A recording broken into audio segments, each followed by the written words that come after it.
Shugaban ƙasar Amurka Donald Trump ya bar wasiya ga rundunar sojin ƙasar Amurka da mahukuntan ƙasar Amurka cewa da zarar an hallaka shi to fa a ɗauki matakin rugurguje ƙasar Iran gabaki ɗaya daga sama har ƙasa. Wato ma'ana dai lallai a wannan karo shugaban ƙasar Amurka Donald Trump ya ɗauki barazanar da ƙasar Iran ta yi masa da matuƙar muhimmancin gasken gaske, kuma ya matuƙar tsorata. Lallai na ga alama duk wanda ya duba kafafen labarai zai ga yadda shugaban ƙasar Amurka yake ikirarin cewa sama da makamai rocket kimanin guda 1000 they are locked and loaded. Ana nan ana jira da zarar an ga wani motsi na an kai masa farmaki an hallaka sa to a fara harba waɗannan makamai, kuma wasu ma dubannin suna nan zuwa. Kada a dakata sai an tabbatar babu wata kusurwa a ƙasar Iran da take tsaye, sai an rugurguje ta gabaki ɗaya a ɗaukan fansan kisan da aka masa. Shi ne abin mamaki kenan, wato ku kun kashe shugaban wata al'umma, ku kuma naku shugaban kuna jin tsoro a kashe shi, kuma aka kashe shi kuna ikirarin za ku rugurguje ƙasa gabaki ɗaya za ku shafe ta a matsayin ɗaukan fansan abin da aka muku. Wannan shi ne ake cewa wanzami ba ya son jarfa kenan. To ai ko kuka tsokano faɗan. Wallahi ya matuƙar tsorata fiye da yadda ba kwa tsammani. Yanzu wannan labarin yana ɗaya daga cikin labarin da yake kan headline na maganar hallaka shugaban ƙasar Amurka Donald Trump, da kuma wannan mataki na retaliation da ƙasar Amurka take ikirarin za ta maida idan har aka kuskura aka hallaka shi shugaban ƙasar Amurka Donald Trump. Wani labari da na samu shi ne labari ne sahihi, don sai da na ga labarin sai da na ƙara bi na tabbatar da labarin, na tabbatar da shi. Wato da gaske Iran tana neman hanyar ɗaukan fansa akan waɗannan mutane gabaki ɗayansu. Shugaban ƙasar Amurka, Firayim Ministan ƙasar Yahudu Elon Musk, mataimakin shugaban ƙasar Amurka JD Vance, da Secretary of War Pete Hegseth.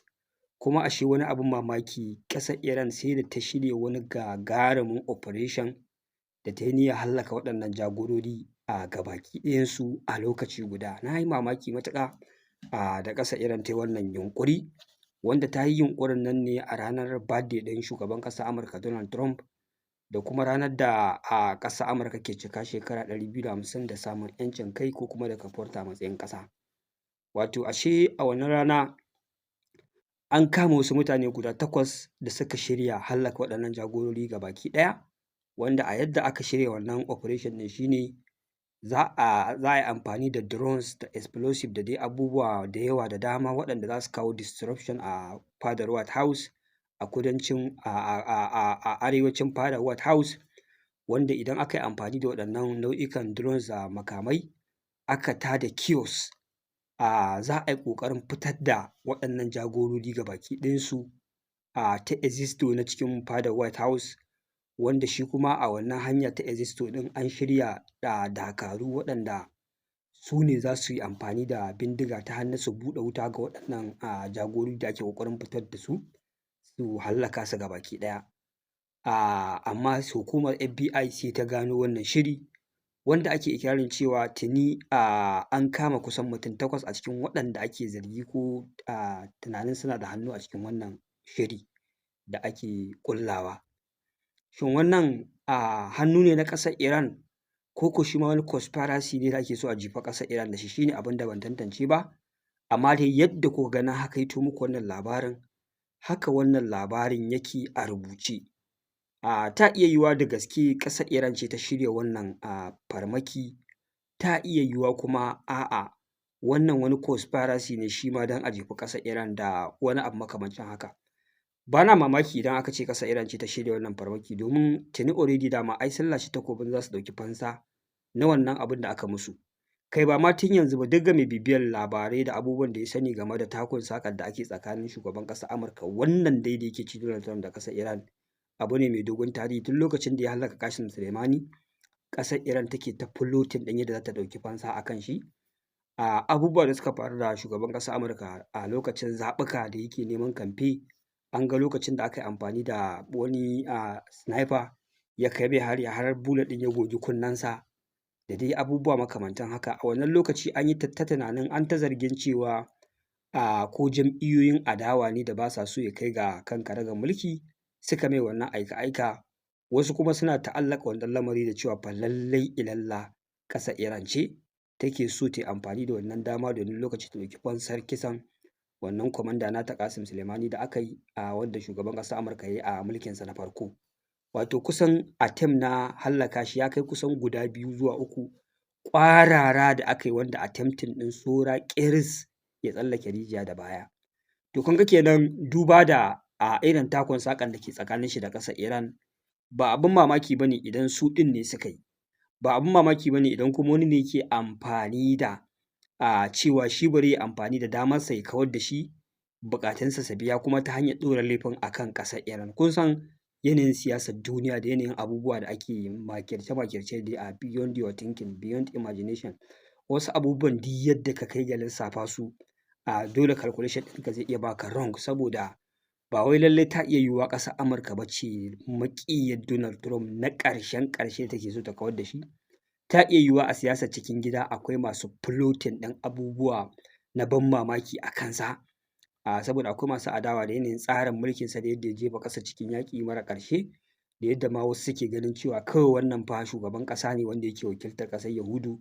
Duka baradan ƙasar Yahudu ya zo yana cimmawa da kujerar ƙasar Amurka ba a ƙasarsu ba.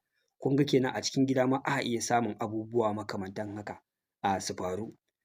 Kuma a iya jefa zargi a kan shi kanshi mataimakinsa ta iya yiwuwa shi ma wani muka sau ne da yake so ya amfani da wata dama tunda dai bayan da zarar an ce babu shugaban ƙasa ai shi ne zai ɗare kan karagar mulki. To kun ga zarge-zargen suna da abubuwa da dole za a kalle su ta fanni daban-daban. Amma dai a yanzu wane ne ake so a dinga ɗaura ma laifi idan a ce aka yi mission bai yi successful ba, mission fail, yadda kawai za a yi sauri a tsira daga dogon zargi ko dogon bincike. Iran ce saboda yanzu Iran gashi an yi jana'iza an ga za mu kashe shugaban ƙasar Amurka ana ta ɗaga bana ana ta abubuwa ga su nan dai makamantan haka da sauransu. Kun ga dole duk wani zargi zai kauce gabaki ɗaya a koma kan wanda shi ne yanzu yake ikirari shi ne yake lasan takobin sai na yi kaza. Wanda wannan shi ne aka ga shugaban ƙasar Amurka yana ikirarin cewa fa ya aje thousands of missiles ya ba da umarni da zarar an hallaka shi to fa a ci gaba da shilla waɗannan makamai cikin ƙasar Iran ba ƙaƙƙautawa a tabbata an yi ruku-ruku da ƙasar to the ground level ta yadda kawai a fansa za a tabbatar an ɗauki fansa a cewarsa kenan lallai kenan shi ma a tsorace yake. Kun ga kenan shi kansa ya jefa kansa da rayuwarsa wani mataki na ban tsoro bisa abubuwan da ake ƙoƙarin cimmawa a wannan yaƙi.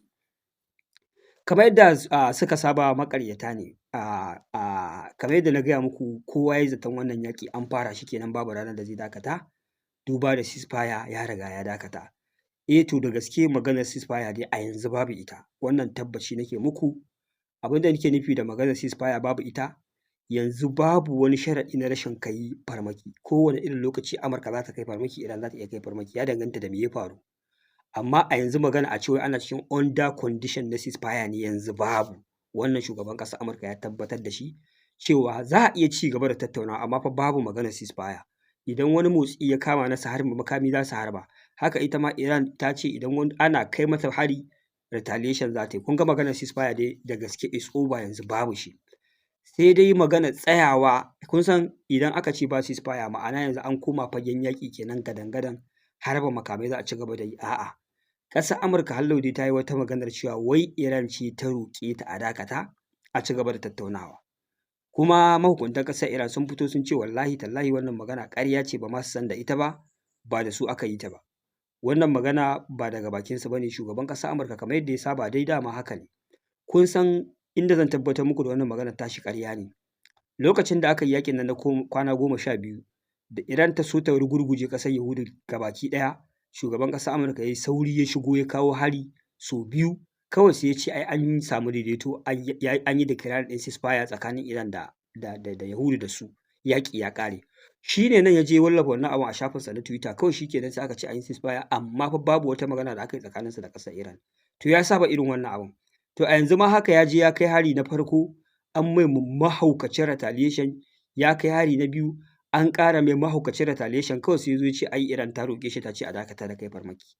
A wannan gaɓace wasu nake so in ba wasu haƙuri da na yi musu alƙawarin zan kawo musu ƙeƙe da ƙeƙe adadin asarar da aka yi ma Iran a Amurka a gabas tsakiya. Har yanzu bidiyoyi ko bayanai sun ƙi fita sahihai game da asalin abubuwan da aka tattaɓa, amma dai kun san dole abubuwa za su bayyana. suna covering up. Na sha zuwa na gaya muku a yaƙe-yaƙen da ake na base ɗin ƙasar Iran kuɗi ma suke biya kada a fitar da hotuna na tauraron ɗan adam na asalin abin da aka tattaɓa masa, sai dai daga baya ne dai in abubuwa suka yi zurfi na bincike ake zuwa a ɗan gaggano abubuwan da aka musu. Amma an ce ƙasar Amurka kuɗi take biya maƙudai a ɓoye sirrikan hare-haren da aka mata kada duniya ta mata dariya, kada duniya ta kunyata, amma dole fa a haka sannan a hankali bayanai suna fitowa. Saboda haka wanda ya ga ban fito da wannan labarai ba kun ji dalili, amma insha Allah da zarar na ga wasu bayanai game da wannan abin da na yi muku alƙawari zan zo na cika wannan alƙawari. Dan ba yadda za a yi in zo in ba da labarin abin da ban gani ba ko bai tabbata ba, wannan shi ne. Saboda haka a nan shugaban ƙasar Amurka da kanshi ya zo ya ce ai Iran ta roƙe su a dakata a zo a koma kan teburin sulhu. Wannan magana ƙarya ce, Iran ta ƙaryata, kuma yanzu na kawo muku dalilai da hujjoji da yake nuna cewa Amurka ta saba yin haka a baya. Sannan wata magana da na ƙara gani, ƙasar Amurka ta ƙara sa wai wani condition na cewa a yanzu condition ɗin ci gaba da tattaunawa da ƙasar Iran shi ne dole ƙasar Iran ta ba da dama a je a cire nuclear dust, abinda wannan kalmar shugaban ƙasar Amurka ne ya sanya ta, ba wai haka take ba nuclear dust. Amma tataccen uranium ne da ƙasar Amurka da ƙasar Yahudu suka kai farmaki a cikin ƙasar Iran, wanda wannan nuclear facility ɗin ya ruguje aka binne uranium a ƙarƙashin ƙasa, wanda wannan uranium ɗin ana magana ya kai 400 and something kilogram, wanda ƙasar Iran take ikirarin wai shi ne take kira nuclear dust, wanda wannan uranium ɗin yana ɗaya daga cikin abubuwan da hankalin ƙasar Amurka ke kan shi tun farkon fara wannan yaƙi. Shi ne ta rinƙa ƙarairayin cewa ƙasar Iran ta amince idan an kammala yaƙi za ta ba da dama da sojojin ƙasar Amurka da haɗakar rundunar sojin Iran a shiga cikin wannan nuclear facility a ciro shi kacokan, wai a ba ta tafi da shi zuwa ƙasarta, wanda Iran ta ƙaryata wannan magana, wanda ta ce red line ne, babu wata hukuma ko wani mutum a faɗin duniya da zai ce zai shigo Iran ma ya kusanci wannan ɓangare na nuclear facility da ƙasar Amurka take ikirarin cewa abin da yake a ƙarƙashin ƙasa bayan hare-haren da ta kai da bunker busters. To a nan yanzu condition da Amurka ta sa wai shi ne idan da gaske Iran tana so a kammala wannan sulhu dole ta ba da dama a shiga a je a ciro wannan nuclear uranium ɗin wanda Amurka ke kira nuclear dust. Haka zalika kuma ta buɗe Strait of Hormuz completely, babu maganar attack na ta kai ma wani jirgi na dakon mai ko na kaya farmaki. Kun ga a nan ƙarya maƙaryata ne, duk lokacin da za su yi magana cikin yin magana ko barazana sai sun ƙaryata kansu. Kun zo kun faɗa ma duniya a halin da ake ciki a yanzu Strait of Hormuz is not under control of Iran. Yanzu kuma kun zo kun ce kuna so su ba da dama jirage su rinƙa wucewa ba tare da sun kai musu hari ba. Menene gaskiya? Jama'a waɗannan mutanen maƙaryata ne duk duniyan nan in za su yi magana in kana da hankali a minti 2 in suka yi magana sai ka ciro ƙarairayi a ciki da yake ƙaryata duk abin da suke faɗi, kuma lokacin ne hankalinka zai riƙa kwanciya ka gane cewa mafi akasarin abubuwan da suke zuwa suna ba da labari kamba ma shi suke, barazana ce, duk ƙarairayi ne, babu wani labari. Yanzu idan suka ce maka da yanzu sun ƙwace ikon control na Strait of Hormuz, su suke iko da shi, me za ka yi tunani? Yanzu suna da ikon su sa jirgi ya wuce ba tare da Iran ta iya yin wani kataɓus ko hanawa a wucen ba saboda ikon da suke da shi a wannan yanki. Yanzu kuma sun zo sun ce yanzu Iran in tana so a ci gaba da wannan tattaunawa sai ta haƙura ta ba da dama an koma kowane irin jirgi zai wuce ta wannan hanya ba tare da farmaki ba. To yanzu me ye gaskiya a ciki? Mutanen nan maƙaryata ne, wannan shi ne gaskiyar magana. Saboda haka wasu mutane hankalinsu na tashi, hankali zai iya tashi duba da yanzu wannan karo na gaya muku tun da aka yi NATO summit shi kenan duniya ta ƙara kacamewa ta zama bala'i. Ba ma a gama NATO summit ma a taron aka ƙulla duka waɗannan sababbin abubuwan da aka ƙara zafafa bala'e a faɗin duniya. Yanzu haka yaƙin Ukraine da Rasha yanda ka san yau aka fara shi haka aka ci gaba da gwabza ƙazamin yaƙi daga wannan fa taro. Haka ku duba yaƙin ƙasar Iran. Su ɗin ne dai Turawan nan suka je suka ƙara shiryo wani sabon conspiracy, suna so sai sun yi galaba a kan abokanan hamayyarsu ko za a mutu ko za a yi rai. Kamar yadda ba kwa buƙatar wani dogon sharhi ko bayani, wannan wani sabon strategy ne aka ɗauko ake so a ƙara jarabawa, idan bai yiwu ba ne daga baki ɗaya kuma sai a ƙara dawowa kuma a ce sulhu za a yi. An saba irin wannan abu, an buga ta hanyar yaƙin ya gagara sai a zo a ce a yi sulhu. Idan sulhun suka fara sulhu suka ga kuma ga wata dama ta samu an ƙara shirya wata dabara sai a zo a lalata sulhu sai a yi ɗauki ba daɗi. Idan ɗauki ba daɗin ya yi nasara is okay, idan bai yi ba sai su dawo kan teburin sulhu. Kamar yadda yanzu a haka ana jarabawa ne. Yanzu sabon yaƙi ya ɓarke a Ukraine da Rasha. ana ci gaba da mugun gwabza ƙazamin faɗa, ana kai miyagun hare-hare, ana so a ga still yanzu a sabon yaƙe-yaƙen da za a yi da ba wa ƙasar Ukraine daman ƙera air defense system da kuɗaɗe da aka ce za a ƙara ba ta da makaman yaƙi, shin yanzu idan aka ci gaba da zafafawa za a iya nasara a kan Rasha? In an yi nasara shi kenan, in ba a yi nasara ba sai a ce to a koma teburin sulhu, a ci gaba da siyan lokaci. Yanzu Iran kuma an zo an turo jirage sun lalata yarjejeniyar tsagaita wuta, an ɗan yi ɗauki ba daɗi, yanzu kuma ana so a duba barazana, sabuwar barazana za ta yi aiki. Idan Iran ta ji wuya ko ta ji tsoro ta miƙa wuya, it's okay, sun samu farin ciki sun yi murna. Idan kuma Iran ba ta miƙa wuya ba, ta ci gaba da resistant, ta ci gaba da kafiya, ana harbo makamai tana harbawa, musamman ta tarwatsa ƙasashen na gabas tsakiya, ta ƙara kawo chaos da bala'i duka a ruɗe, sai kaga an ƙara dawowa kan teburin sulhu, ƙila a ƙarshe sai a zo a daidaita kawai sai yaƙi ya ƙare. Yanzu wannan shi ne, kamar yadda dai na ga dai mahukuntan ƙasar Iran sun ce wannan shi ne matsayinsu, ba za su taɓa fa miƙa wuya ba fa, kuma a shirye suke duk wani shiri na ƙasar Amurka na kai musu farmaki, they are ready to retaliate. Saboda haka in ma a tunanin ƙasar Amurka za su miƙa wuya ne ko matsatsi ko wani abu, to sun yi kuskure, su yanzu a shirye suke da an kai musu farmaki za su ci gaba da kai farmaki. Jama'a wannan shi ne a taƙaice, kada bidiyon ya tsawo, ku biyo ni a bidiyo na gaba domin ci gaba da samun labarai da kuma halin da ake ciki a fafata wannan yaƙi. A nan zan dakata, wassalamu alaikum warahmatullahi.